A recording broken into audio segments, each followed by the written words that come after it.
In the world of business, revenge is rarely a sustainable strategy. But every so often, it fuels something legendary. This is the story of a tractor manufacturer who challenged the biggest name in performance cars. Because of one insult, one arrogant remark by Enzo Ferrari turned a quiet industrialist into a supercar legend. This is how Ferruccio Lamborghini turned humiliation into horsepower. Born in 1916 in northern Italy, Ferruccio Lamborghini wasn't born into wealth or legacy. He was the son of grape farmers. Not exactly the origin story you expect from a man who would later rival Ferrari. But Ferruccio was different. From an early age, he showed a gift for machines. During World War II, he served as a mechanic in the Italian Air Force, repairing military vehicles on the island of Rhodes. There, he learned two crucial things: how to fix almost anything, and how to think practically under pressure. When the war ended, Italy was devastated. But Ferruccio saw opportunity where others saw ruins. He began building tractors, not glamorous, but necessary. Using surplus military parts, he created machines that helped rebuild Italian agriculture. By the 1950s, Lamborghini Trattori had exploded in success. Ferruccio became one of Italy's wealthiest men. And like many successful men, he sought something faster, louder, more exciting.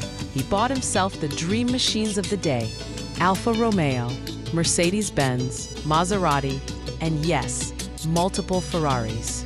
But for Ferruccio, something about Ferrari always felt off. Ferruccio didn't just drive Ferraris, he knew how they worked, and he noticed a recurring problem. They weren't reliable. His biggest complaint? The clutch. It wore out too fast, and to his surprise, he recognized it. It was the same clutch he used in his tractors. Ferruccio was no ordinary customer.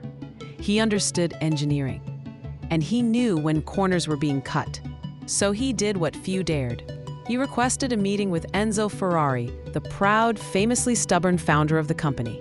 He told Enzo his concerns, offered suggestions, and voiced his frustration. And Enzo Ferrari? He scoffed. He told Ferruccio, "You may know how to drive a tractor, but you'll never know how to drive a Ferrari." It was condescending, arrogant, dismissive, and it was all Ferruccio needed. Most men would have walked away. Ferruccio? He walked into his next project.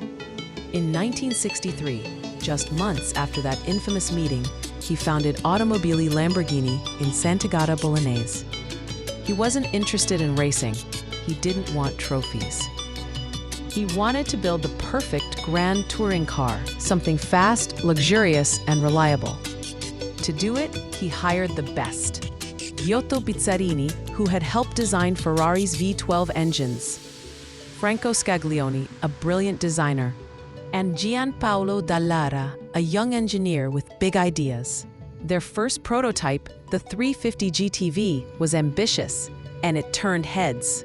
It marked the arrival of a new player, but it wasn't until 1966 that Lamborghini truly arrived.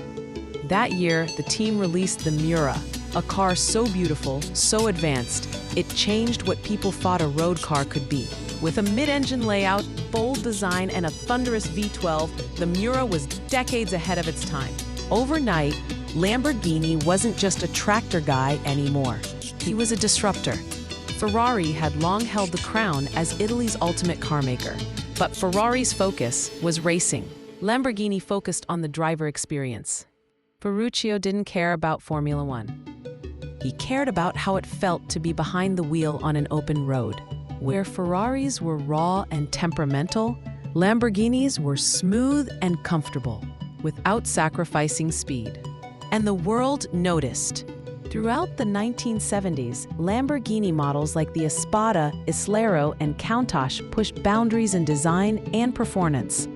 The Countach, in particular, became a poster on the wall of every teenage car fan in the world. It didn't just look fast, it looked like the future. Even Ferrari couldn't ignore the shift. But success wasn't without challenges. In 1973, oil crisis and global recession hit Lamborghini hard. Ferruccio, tired of the stress, sold his shares and left the company in 1974. He returned to his vineyards and passed away in 1993, never seeing how big his name would become. Today, Lamborghini is one of the most recognizable car brands in the world. It's owned by the Volkswagen Group and continues to push design and performance with models like the Aventador, Huracan, and Revuelto. And yet, that logo, the Charging Bull, still carries the spirit of its founder, a man who turned an insult into innovation, a mechanic who took on a titan, and a tractor builder who changed the auto industry forever. At Inside the Briefcase, we bring you the untold stories behind the biggest names in business, culture, and innovation. Because sometimes, revenge isn't just sweet. It's street legal. Subscribe and open the briefcase. You never know what we'll pull out next.